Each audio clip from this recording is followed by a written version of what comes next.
Team culture. In this episode, we will talk about what it is and why it is crucial to be your priority, whether you are leading a team or whether you are part of a team. This is Yuen. And Mike.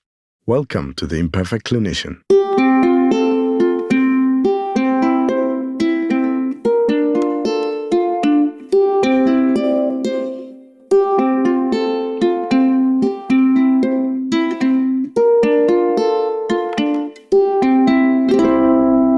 Today we're talking about team culture, and even though it's very abstract, it is crucial.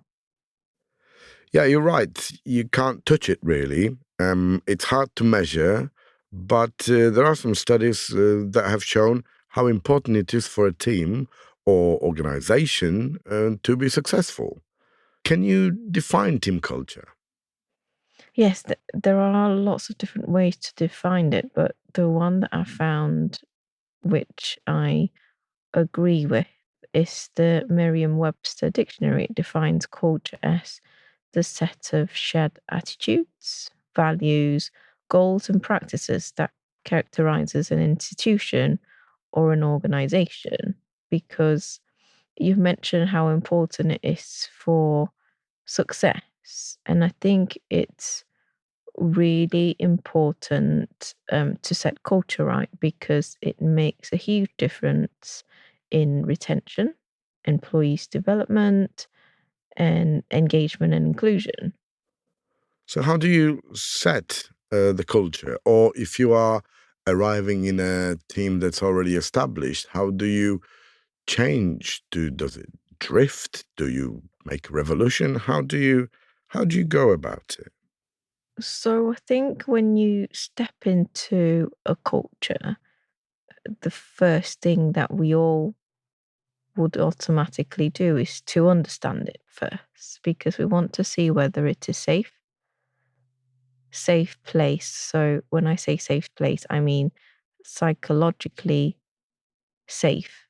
So you're able to call out behaviors, you're able to rate any concerns, you're able to talk about easy and difficult things.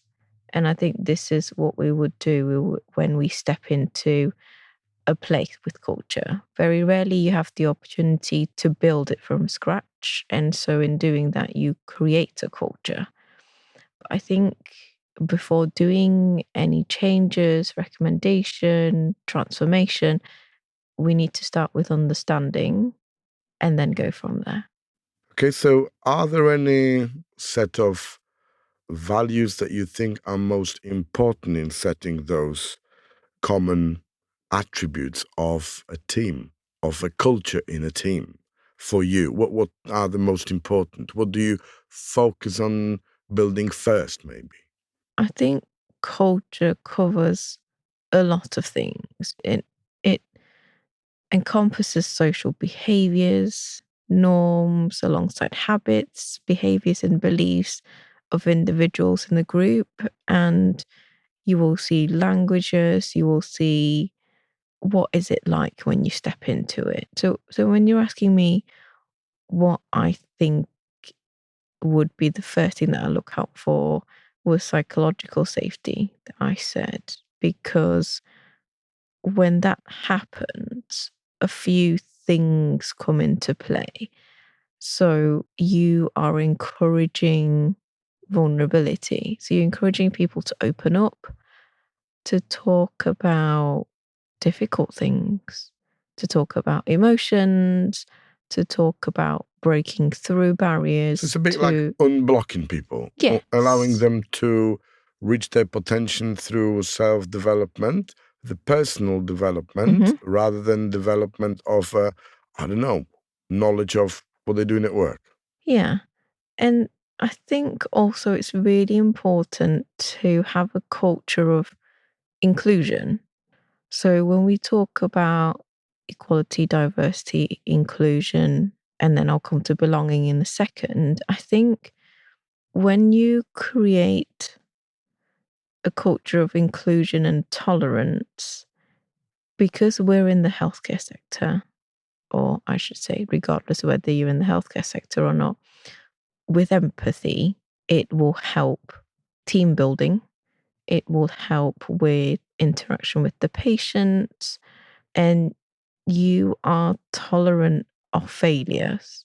So you empower the team to be creative, to experiment, and to build resilience when things go wrong.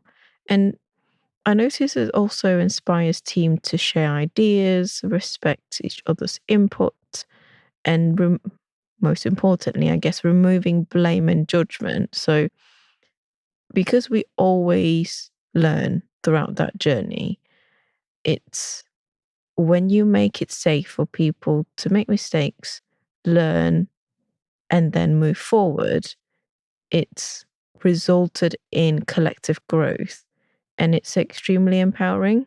What do you think? I think absolutely. But you first, I want to ask you I'll tell you what I think it is for me. I wanted to tell you, where does then the fitting and belonging come into play when we're talking about team culture? Because it can't be discussed separately, really. I agree. That's why I'm tempted to call EDIB altogether. So equality, diversity, inclusion, belonging all into one, and it shouldn't be separated. And that's where the psychological safety come into play. Because if you are, so those of you who haven't listened to our episode of Fitting and Belonging, just a brief overview. Fitting in is when you have to remove some part of yourself or hide some part of yourself in order to fit in the group. Belonging is when you are fully accepted for who you are, flaws and all, and differences and all. So we can see that throughout the journey of our podcast and the subjects we're talking about, it all falls into place with all the little puzzles that we were discussing. Yeah. Like discovering yourself, like talking about fitting and belonging, like, for example, assuming best intentions, which is a great part of being in a team as well to a great extent. So definitely. we're talking as a team culture, as a collective of the features that allow the team in the atmosphere of diversity and to some extent equality, depending on how we define it. If you have leaders in the team, that's a little bit different story. But that allows the team to chase the common purpose. Yes. Yeah. So this is where I think, for me, the definition of the team culture is that all the features that that you mentioned, including the values, the goals, and communication within the team, it all gathers around the common purpose of the team on having a direction of travel in a way.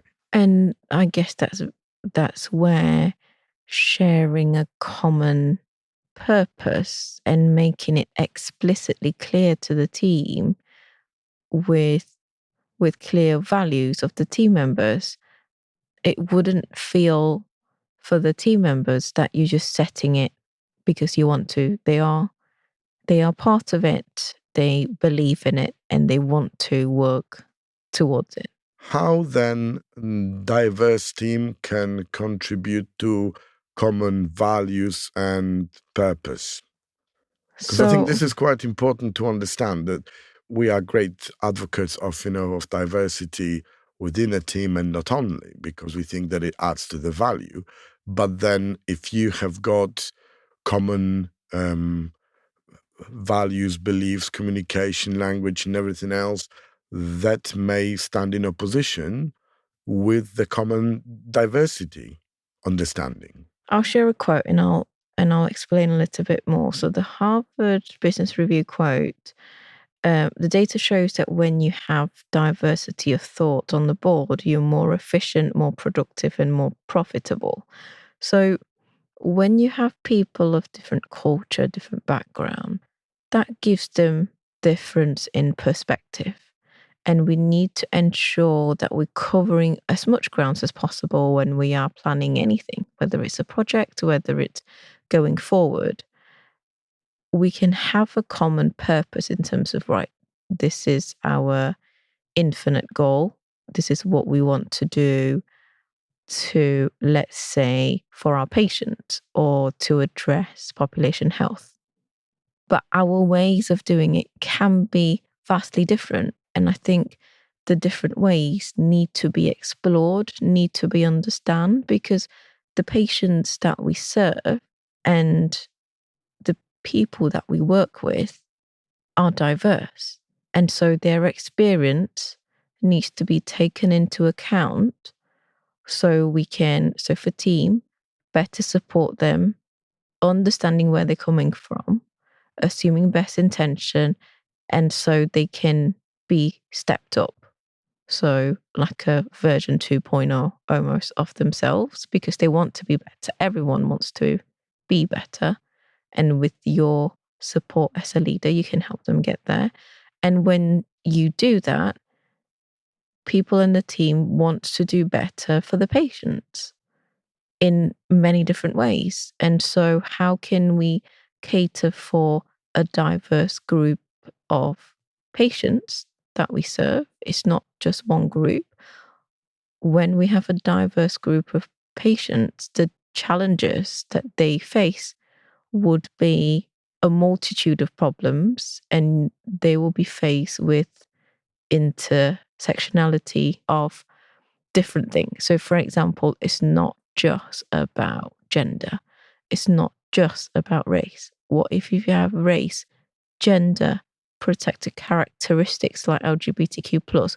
When you add all of that together, it creates a different level of difficulty for patients who access healthcare, for example. Very true. Whereas if you have somebody in the team who either possesses that knowledge or that background or have the awareness, or even if there isn't, the culture in the team is to understand and to find out more and to accept and embrace those differences. The thing that the project you produce or the plans that you want the team to do will encompasses a bigger picture. And by doing that, benefiting more patients than you would with a narrow perspective. Does it make sense? It does make sense. And I want to expand on diversity. For me, diversity, especially in a team, but not exclusively, I think it's about the voice, about making sure that all team members, however different we are, because we are all different. I mean, and I'm not even talking about, I don't know, sex, gender, or color of our skin. That's on a different subject. But we are all different, and sometimes people are more open, more closed, more withdrawn, more, Personality-wise. it's all personalities that mix up in one team, and making sure that there is a voice, that there is access to everybody's voice, and everybody has a chance to express their ideas, thoughts, comments or whatever. That's what creates the culture that allows progress. I agree, and they need to be listened to. So if we say we're listening to your voice, we can't just say it as leaders. We need to prove to them that they are being listened to. Okay, so we know what we would like to see in the team in our own little imperfect clinician way. And there is always opportunity for a team to grow. There's always opportunity for a team to develop behaviors that may not be, I don't know, desired and may not be understood. So how do we provide an internal audit of the team? How do we potentially challenge the situations that are happening, in our opinion, that might have negative impact? So I think two parts to it. One, if you look at your team and your team or everyone in the team feels safe to actually challenge the leader, that is a great sign. It's when they're being suppressed by fear or for you to only hear yes, yes, yes. That's when I start to think. Yay sayers, and they're going to pat you on the back for whatever you're going to do, just to prevent conflict. Yeah. So that's one thing. I think setting the culture where you have the psychological safety and the safe and brave space for people to challenge when things are not right. I think that's a great sign. Number two, I think, yes, because certain behaviors, whether it's intentional or unintentional, can be negative. And so I don't know whether you've heard call out behaviors. So let's say you should not be racist and calling a behavior out. But I've heard recently of a term called call in behavior instead of calling it out. So it stems from trying to understand. So can you tell me why you say that or why you said that?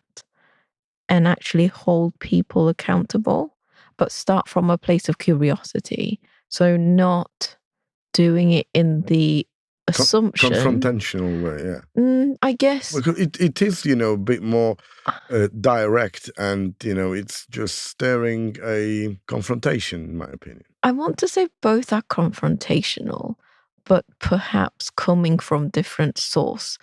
So calling out maybe, or calling out for me feels like you know better already. Feels like I don't, maybe.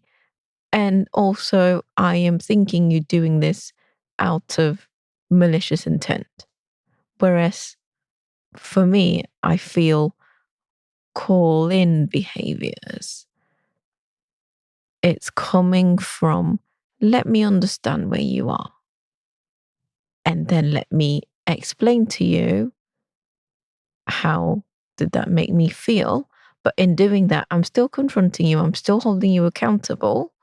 But I'm starting from a place of curiosity. I get the point when you're saying that it is from the point of curiosity. That's one approach. But the approach when you say, oh, don't be racist, for example, that comes to me from the position of assumed greater power.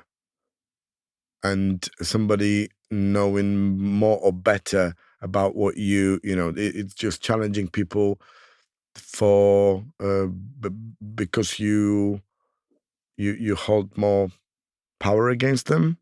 I don't know, you put yourself in a slightly higher position. And maybe you are in a position of a greater power of knowledge. But what I'm trying to see is how much I can engage. And I find that if you say you're racist, that's not okay.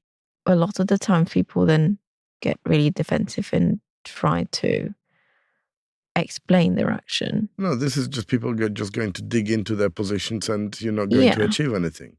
Which is why I'm more inclined to go for the call-in behavior.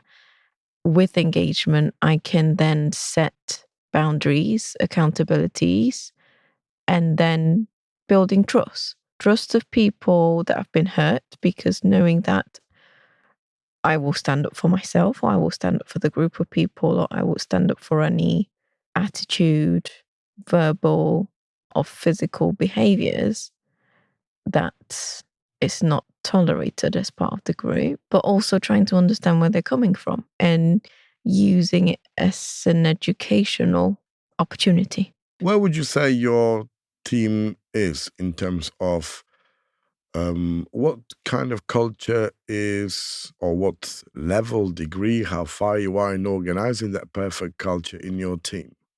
I try to do everything that I've said in today's episode about culture, but actually only recently I got one of the best feedback that I've got from one of my team member. She says, and I quote, she sent me like a screenshot and it says, "This is what you have achieved with our team. I love this." So the screenshot actually says 8 characteristics of high performing team. And on that it says purpose-driven strategy, meaning and impact, structure and clarity, capability, dependability, culture of continuous improvement, psychological safety, and diversity, equity, and inclusion. And that floored me. That made me so humbled and so grateful that what I'm trying to do by giving it language, by investing in what people say, things that really cannot be measured. So what's the point? But for the team to see that, for the team to feel empowered, to feel supported, and to pick something of this screenshot and send it to me and say, this is what you've done to the team. Yeah. I know it's an ongoing process because it's not something that you stop once you achieved it. You have, like we mentioned in our last episode, development is ongoing, learning is ongoing, and I still have things either myself or people in the team can still get better at. So for me, I see it as an infinite game. It's something that is ongoing. It is infinite game, and I think, when you consider culture, it's something that is you could equal with progress to some extent, or it's difficult to achieve a true progress in a team that would, provide like team retention and the fulfillment of the team without doing it in time. I mean, goals come and go. The purpose prevails, and the team culture, once you build it, it is something you maintain and you deliver and you develop, because it is an ongoing. There's no end game really here. Yeah, and I think one of the things that I've been trying to emphasize is I don't want to set up a culture of competition. I don't want to pit you against somebody else in the team. I don't want to set a culture of comparison, but I want to set a culture of collaboration. And values. And values, yes. But I'm trying to clearly differentiate between competition and collaboration. Because when you start to pit one person against another, it becomes you all in one way or another encourage a scarcity mindset. So it's like zero sum, you win, I lose.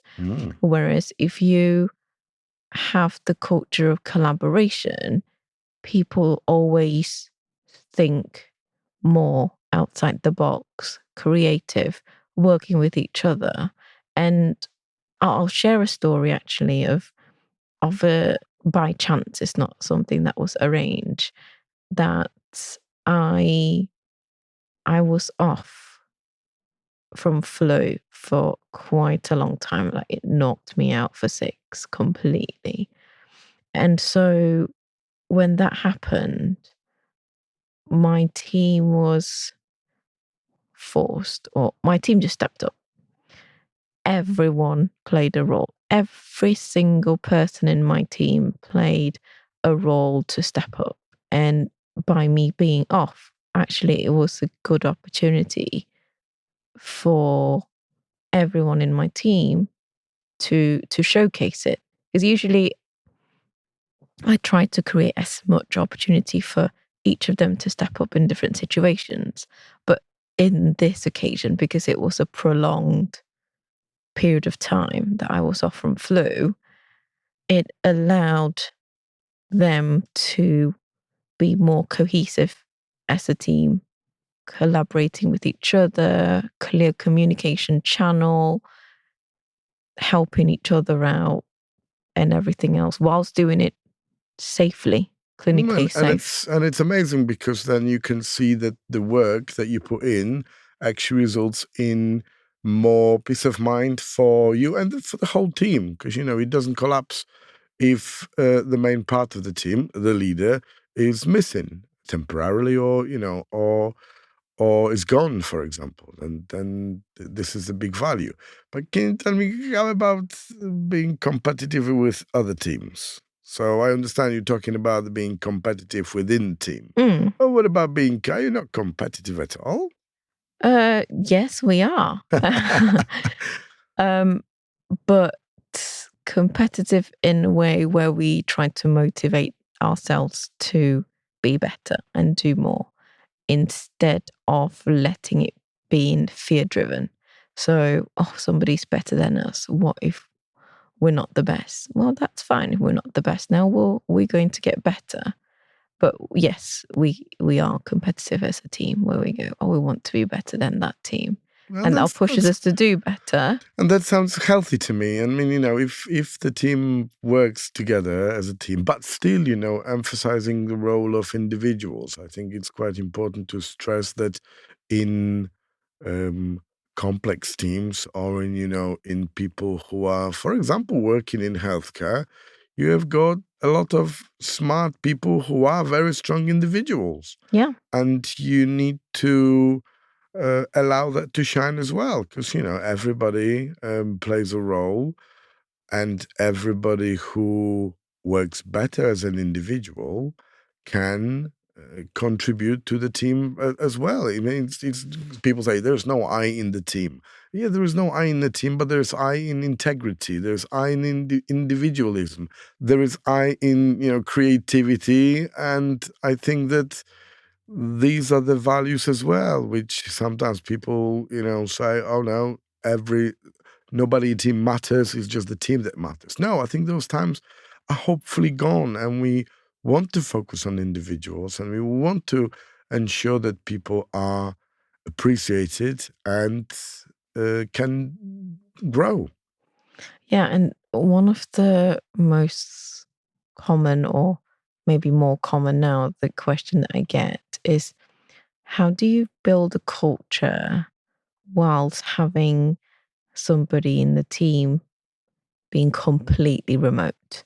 So not hybrid working, where you get to still see each other face to face. Okay, so we're talking about the challenges.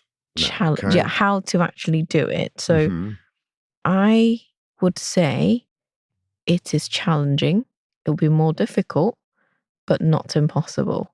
So you have to put in more work to have regular communication that is of high quality, not just quantity, like we mentioned in our last episode, and engage with them. And when I say that, I don't mean just dry engaging. So I don't mean discussing about what needs to be done for the work. It needs to be building relationship, personal relationship, team relationship, whatever that we're doing, include them as part of it. And even if they are, like you said, a personality that's not very sociable or not very chatty, draw them out as much as they can and find commonalities, so then they can be part of the conversation. That's for sure. And there's one thing also that I wanted to ask you. How do you feel about, especially when there's somebody new coming in, about buddying people together? Is it something that works? Is it something that is an old, old tale that should be long time forgotten? What's your take on it? I want to say yes, because it allows them to have a point of contact. And it can be that they have multiple points of contact, or at least more than one. So having a buddy system is helpful, because the other person who they're paired with has the responsibility to check in and see how they're getting on, whether that person is the leader of the group, or whether that is an opportunity for somebody in the team to step up and do, or whether it's a strength of somebody in the team and it's something that they do naturally well. Yeah, I think personally, I agree that it can work, and some people are really good at it. But I think that to improve communication and improve the interaction between the team, is good to buddy people with different team members for a certain period of time, so they can see the diversity of the approach of how people interact with each other, how they do their work, to enable them to create their own sort of framework for working, I want to say. What do you feel? Yeah, I agree. I think if I it doesn't have to be just team members. When I'm teaching students, for example, I let them sit in with a variety of people because they get to have a feel of how people are do things differently, even though it's the same profession or different professions, and they can have a gauge because they might have an idea of what they want it to be like, but having a wider variety of what they can see, they can then build, like you said, build their own framework to say, right, A, B, and C, I like something of that. I don't like something of that. So I'll remove that. But it's a learning opportunity. So yes, I would agree for them to buddy with different people is actually helpful in the long run. I think so. Right. There is one very important part of team, because we were talking about all great achieving and everything else. But can we go back and have a little chat about the toxic culture? Because we do hear a lot. I mean, to be fair, you rarely hear about good things. If you hear about something, it's something going wrong. Oh, there is, toxic atmosphere, there is toxic relationships within the team or within the organization. So how do you spot? How do you go about it? And ultimately, how do you positively impact or influence changes in a toxic team? What's a toxic team for you? So yeah, Toxic team culture. let's start with what toxic team culture might look like, and then we can talk about what you can do about it when you step into it. So for me, it's a blame culture. There is no sense of belonging, people in the team. Everyone's trying to fit in, but no one can be authentically themselves. There is no clear vision set by the leader, and there is a general lack of vulnerability. So people can't say they're struggling. People have to just soldier on and then eventually crack. So this is what you would see when you step in, but maybe from the outside, you would see very poor retention. So people come and go very quickly. There is very poor attraction because reputation grows, word of mouth. No one really wants to go there or go to that place or that organization or go to that team.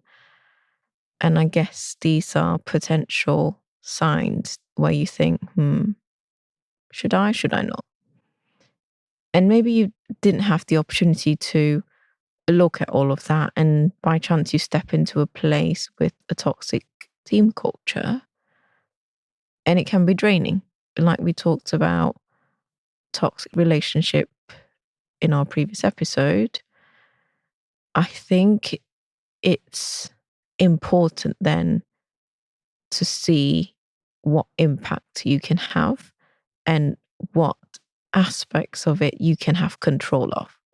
Because even though you want to change every single thing, it might be that you can't straight away and it might take time. Whose responsibility is it to change things? I want to say it's the leaders. It should start from the top. I think it should start, but I think it's a responsibility of people who, who are in a team. I think it is everybody because, for example, if the toxic culture results in an unsafe practice and whistleblowing, it is everyone's responsibility to do so. However, I think it's the leader's responsibility to uphold the culture, to reflect and to constantly improve. Yeah, to set the rules of engagement. Exactly. And so if you step into a culture like this, it's then a conversation between, can I balance my own well-being against the draining culture or against the need for me to change?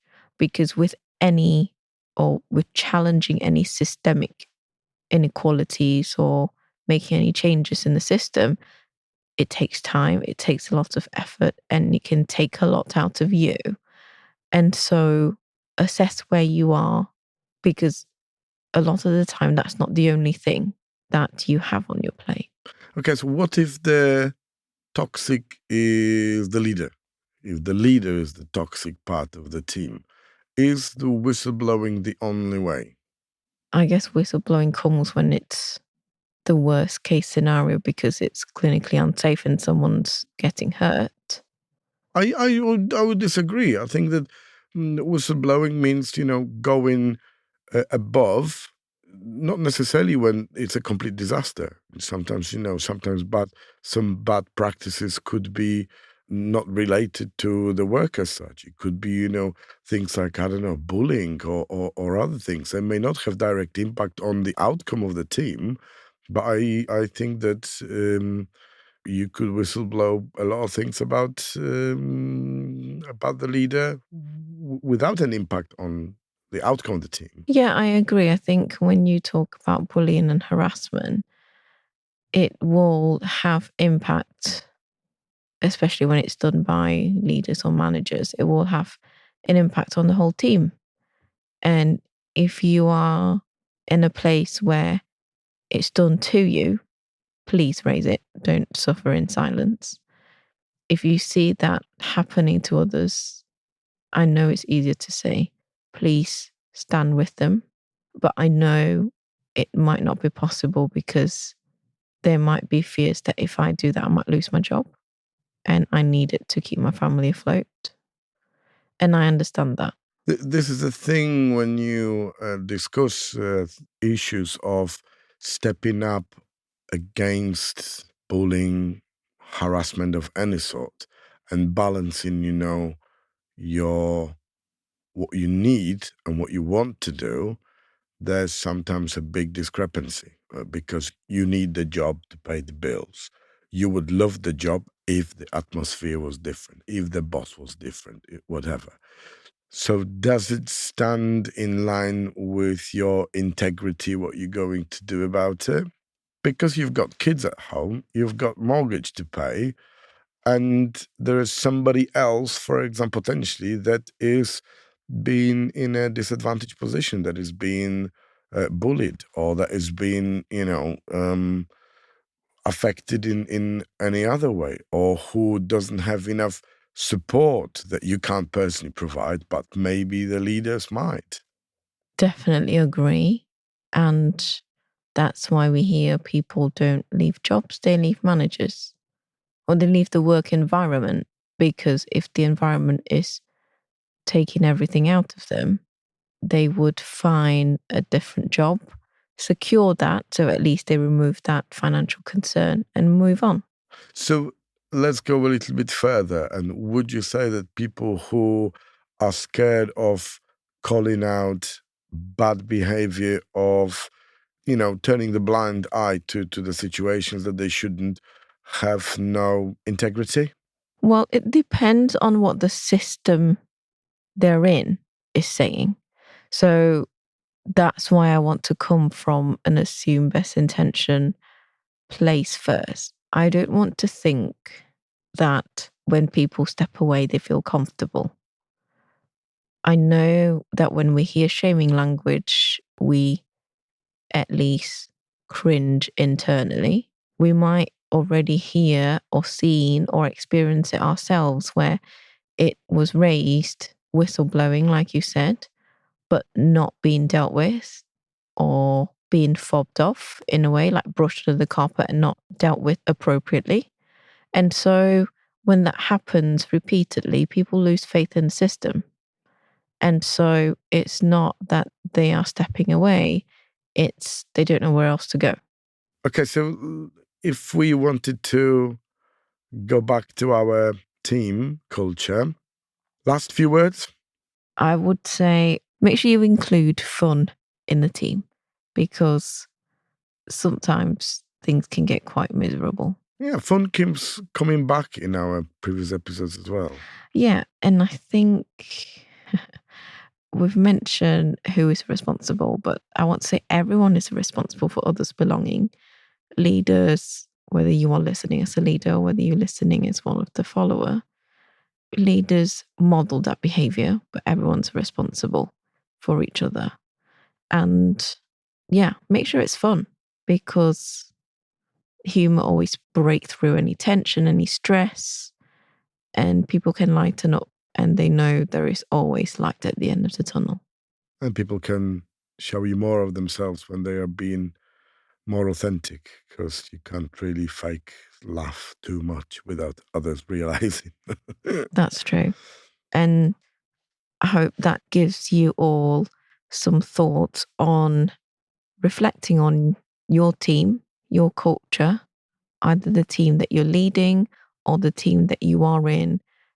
Evaluate the culture that you are in at the moment and perhaps which part that you like and which part you think, oh, actually, we can do better, or I would like to be in a better place when I step into work next month, the next 3 months, 6 months, for example.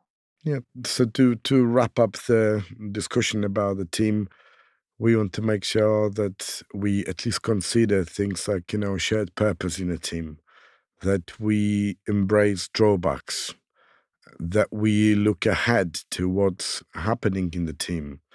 And like Yuen said, to make sure that everyone is responsible for others' belonging. Create that spine of similar values, beliefs, and behaviors in a team so that they become a little bit more uniform in the diverse source, in the diverse combination of characters. And the team is as strong as individuals are within, as the people who create the team, and not necessarily strong individuals. Yeah, every single person, not just the selective strong individuals that you have in the team. Psychological safety, equality, diversity, inclusion, and belonging. Mic drop. Okay, so go out there, enjoy your working in a team if you are working in one. If you are creating team, make sure that it is the best place to be. And we'll see you next week. Which is our final episode of season 2.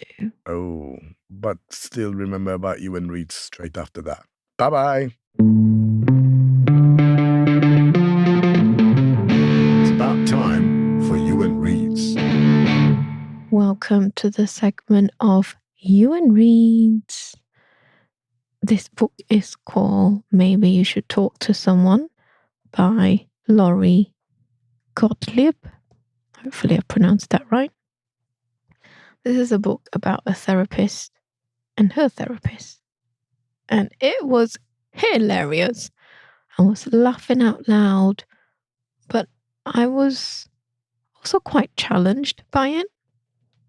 Felt that the question she was asking herself and the question she was asking her therapist and the questions that she was asking her patients were actually questions that I was asking myself. So in the middle of all that laughing and relating, it was an eye-opening experience. And I finished the book feeling, it was an exhilarated ride with the author. But also in that ride, this is another one that I had to finish all in one go because I couldn't wait. Not a very patient person. When I was in that ride with her, when she was trying to deal with her own issues, it made me see the vulnerability of a therapist, because I guess for me, I always see therapists as somebody who helps.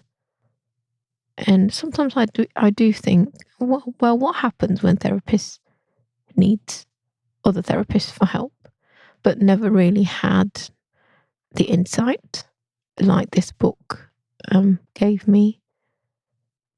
And it was such a weave of humor, a weave of humanity, a weave of vulnerability, a weave of self-questioning.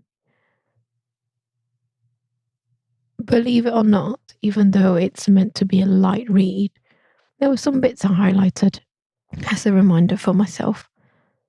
It was a really, really enjoyable book. Something that, even with a light read, that I can still learn from. And that was a pleasant surprise. You just listened to the Imperfect Clinician podcast. We strongly recommend you leave your email on our website so that we can let you know directly about any news and free exclusive content for subscribers.